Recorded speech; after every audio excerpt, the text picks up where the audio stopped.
Hey guys, welcome back to our channel pharmacy family. आज हम medicinal chemistry का most important question लेके आए हैं, जो कि सेकंड ईयर के फोर्थ सेमेस्टर का है, जो कि आपके सेमेस्टर एग्जाम के लिए काफ़ी हेल्पफुल होगा। ठीक है, तो वीडियो को ध्यान से देखते रहिए, स्किप मत करिएगा। आप लोग वीडियो को ध्यान से देखेंगे तो आपके लिए, आपके एग्जाम के लिए बहुत ही ज़्यादा हेल्पफुल होगा। ये क्वेश्चन जो है आपके एग्जाम के लिए बहुत हेल्पफुल होंगे। आइए स्टार्ट करते हैं हम अपना यूनिट 1 से कुछ क्वेश्चन से। तो देखिए, पहला क्वेश्चन हमारा है यूनिट 1 का, explain drug metabolism and it's phases. मतलब जो ड्रग मेटाबॉलिज्म होता है और उसका फेज होता है, उसके बारे में आपको एक्सप्लेन करना है।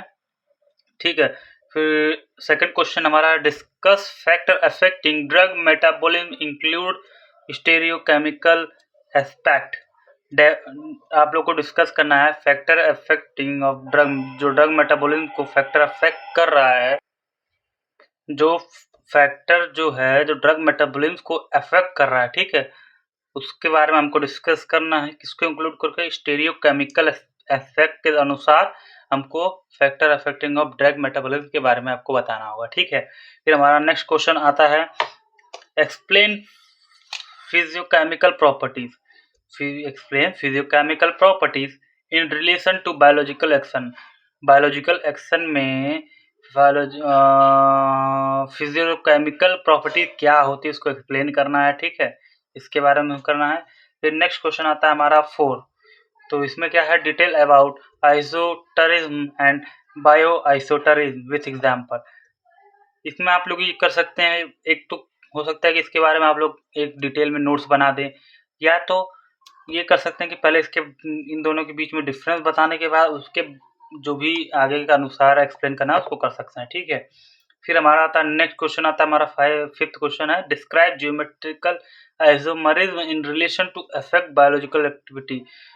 आपको क्या डिस्क्राइब करना है? ज्योमेट्रिकल आइसोमरिज्म को डिस्क्राइब करना है, जो कि इफेक्ट कर रहा है बायोलॉजिकल एक्टिविटी को। ठीक है, फिर हमारा नेक्स्ट क्वेश्चन है question number 6, define bio transformation. Bio transformation को डिफाइन करना है। Explain principle of drug metabolism phase 1 and phase 2 pathway.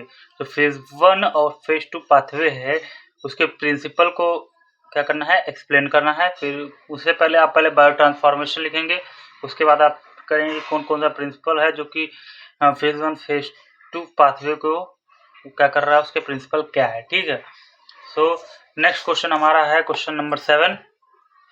I hope आप देख सकते होंगे अच्छे से। तो क्वेश्चन नंबर 7 है, stereochemistry contribute toward biological action of drug with example. ठीक है, आपको इसमें क्या बताना है कि स्टेरियोकेमिस्ट्री कंट्रीब्यूट क्या करता है बायोलॉजिकल एक्शन ऑफ ड्रग में, स्टेरियोकेमिस्ट्री कंट्रीब्यूट क्या करता है। ठीक है, तो उसके बारे में आपको लिखना है, फिर एग्जाम्पल के साथ। एक एग्जाम्पल है ना, एग्जाम्पल के साथ आपको लिखना है इसको। ठीक है, फिर हम आते हैं अपना नेक्स्ट क्वेश्चन नेक्स्ट यूनिट में। देखिए, यूनिट 1 में 7 क्वेश्चन थे, तो 7 क्वेश्चन जो है बहुत इंपॉर्टेंट है। इसमें 10 नंबर में भी आ जाता है, 7 नंबर में भी आ जाता है। ठीक है, और यूनिट 1 से हमारे मैक्सिमम नंबर उठते हैं। ठीक है, मैक्सिमम क्वेश्चन उठते हैं, इसलिए मैंने 7 क्वेश्चन लगभग बना दिया। ठीक है, फिर हमारा आता है नेक्स्ट यूनिट, यूनिट 2। तो हम यूनिट 2 में पहला क्वेश्चन देखते हैं, क्लासिफिकेशन एंड काटा नहीं था मैंने, क्लासिफिकेशन एंड सार ऑफ सिम्पैथोमिमेटिक। जो सिम्पैथोमिमेटिक है, एजेंट है, या ड्रग बोल दो या एजेंट बोलो, उसका क्लासिफिकेशन लिखना है, और उसी में से किसी भी स्टार मार्क का क्या करेंगे आप, उसका सार लिख देंगे। ठीक है, सिम्पैथोमिमेटिक का सार लिख देंगे। ठीक है, इसका होगा स्ट्रक्चर एक्टिविटी रिलेशनशिप। ठीक है, फिर हमारा नेक्स्ट क्वेश्चन आता है, एक्सप्लेन द बायोसिंथेसिस। जो बायोसिंथेसिस इसको एक्सप्लेन करना है, एंड कैटाबोलिज्म ऑफ कैटेकोलामाइन। ठीक है, फिर जो कैटेकोलामाइन है, उसका आपको कैटाबोलिज्म को एक्सप्लेन करना है। ठीक है, देखिए, मैं यहाँ पे आपको यही बताना चाह रहा हूँ कि explain the biosynthesis and catabolism of catecholamine. ठीक है, कैटेकोलामाइन को, जो कैटेकोलामाइन है, उसके कैटाबोलिज्म को और बायोसिंथेसिस को एक्सप्लेन करना है आपको। ठीक है, अब हमारा नेक्स्ट क्वेश्चन आता है question number 3, synthesis of propanol and discuss सार ऑफ बीटा। बीटा ब्लॉकर का आपको सार लिखना है, प्रोप्रेनोलॉल का आपको सिंथेसिस लिखना है इसमें, ठीक है। ये याद रखिएगा, ये बहुत इंपॉर्टेंट क्वेश्चन हमेशा देखा गया कि प्रोप्रेनोलॉल आया तो आया है, एक प्रोप्रेनोलॉल वाला, एक सिम्पैथोमिमेटिक वाला, ठीक है। ये 2 क्वेश्चन तो बहुत ज़्यादा, इसको हमेशा पढ़ के जाइएगा। वैसे सारा ही पढ़ लीजिएगा तो आप लोग के लिए बेटर होगा, लेकिन इसको मस्ट है कि इसको पढ़ के जाइएगा। आएगा तो 7 नंबर में आएगा, तो 10 नंबर में आता है मेरे में, ठीक है। फिर हमारा नेक्स्ट क्वेश्चन आता है क्लासिफिकेशन MOA, मतलब mode of action and structural activity relationship of antipsychotics with example. जो एंटीसाइकोटिक्स है उसका सार लिखना है, MO लिखना है, फिर क्लासिफिकेशन लिखना है उसके बारे में, ठीक है, एग्जाम्पल के साथ। फिर हमारा आता है next question number 5, adrenergic blockers क्या होता है, आपको एड्रेनर्जिक ब्लॉकर बताना है कि क्या होता है। सार, उसका सार and use of beta blocker. देखिए बीटा ब्लॉकर यहाँ पे भी दिया है, यहाँ पे भी दिया है, ठीक है। तो बीटा ब्लॉकर का सार और यूज आपको पढ़ना ही पढ़ना है, ठीक है। उसके बाद नेक्स्ट क्वेश्चन हम आता है क्वेश्चन नंबर 6, सार of beta blocker and MOA and synthesis of propranolol. मतलब जो प्रोपेनोलॉल है उसका सिंथेसिस, बीटा ब्लॉकर का सार, ठीक है। जो प्रोपेनोलॉल है उसका सिंथेसिस पढ़ लीजिएगा, बीटा ब्लॉकर का सार पढ़ लीजिएगा। और मोड ऑफ एक्शन प्रोपेनोलॉल या बीटा ब्लॉकर दोनों एक ही, क्योंकि ये भी बीटा ब्लॉकर ही होता है, ठीक है। नेक्स्ट क्वेश्चन हमारा आता है question number 7, detail about indirect acting sympathomimetic agent. जो कि sympathomimetic indirect acting sympathomimetic agent होता है, उसके बारे में आपको डिटेल में पढ़ना होगा, ठीक है। हमारा नेक्स्ट यूनिट आता है थर्ड यूनिट आता है। देखिए थर्ड यूनिट में ज़्यादा बना नहीं क्वेश्चन, क्योंकि ज़्यादा महत्वपूर्ण क्वेश्चन यूनिट नहीं होती है। देखिए इसमें मेडिसिनल केमिस्ट्री 1 में आपका जो है पहला, दूसरा और 5वां, ये 3 यूनिट है जो कि बहुत इंपॉर्टेंट होता है, ठीक है। क्योंकि देखा गया है बच्चे क्या सोच के जाते हैं कि पहला, दूसरा, तीसरा पढ़ के जाते हैं और चौथा, 5वां छोड़ देते हैं। इसकी वजह से क्या होता है कि 5वें से एक पेपर बन जाता है, ठीक है। पहले ये होता था कि यूनिट 3 तक ज़्यादा क्वेश्चन पूछता था, लेकिन अब 2 साल में ये देखा गया कि पहला, दूसरा और चौथा और 5वें से ज़्यादातर क्वेश्चन आ रहे हैं, ठीक है। तो इसलिए मैंने थर्ड में कम रखा है, लेकिन इतना रखा है कि आपका थर्ड यूनिट पे लगभग पूरा हो जाएगा, ठीक है, आपको कोई बचेगा नहीं।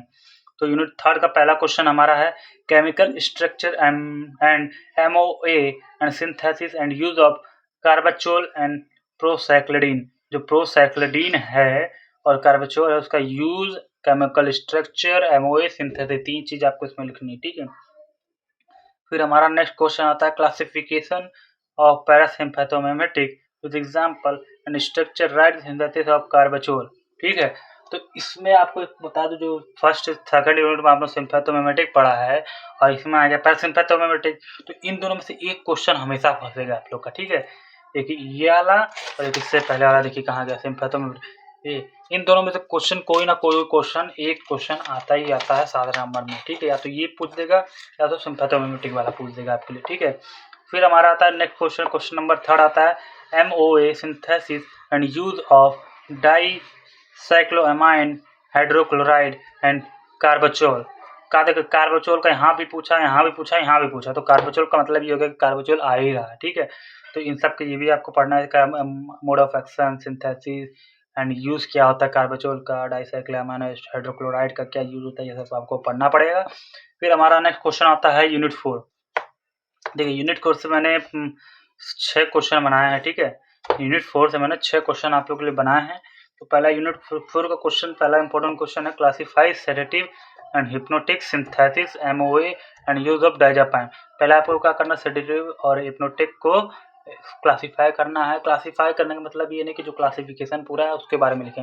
अगर आपको क्वेश्चन ये पूछ रहा है कि क्लासीफाई कोई भी अगर किसी चीज़ को क्लासीफाई करना, किसी भी ड्रग का नाम दे दिया है, जब मान लीजिए बारबिटूरेट दे दिया है, उसका सिंथेसिस MOA यूज अगर पूछ दिया 7 नंबर में, तो सिर्फ आप सेडेटिव और हिप्नोटिक का क्लासिफिकेशन लिखेंगे, ठीक है।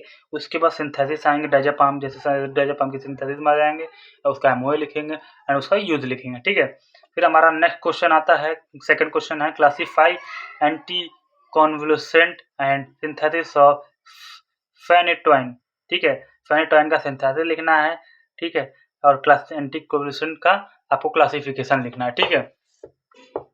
फिर हमारा आता है नेक्स्ट क्वेश्चन, हमारा आता है क्वेश्चन नंबर 3 आता है, ठीक है। इसमें आपको क्लासिफिकेशन MOA एंड सार of anti psychotics with example. देखिए इधर ये क्या था, जिसमें जो सेकंड क्वेश्चन में ये सेम क्वेश्चन आया था, कहाँ गया, एक मिनट मैं आप लोगों को बताता हूँ।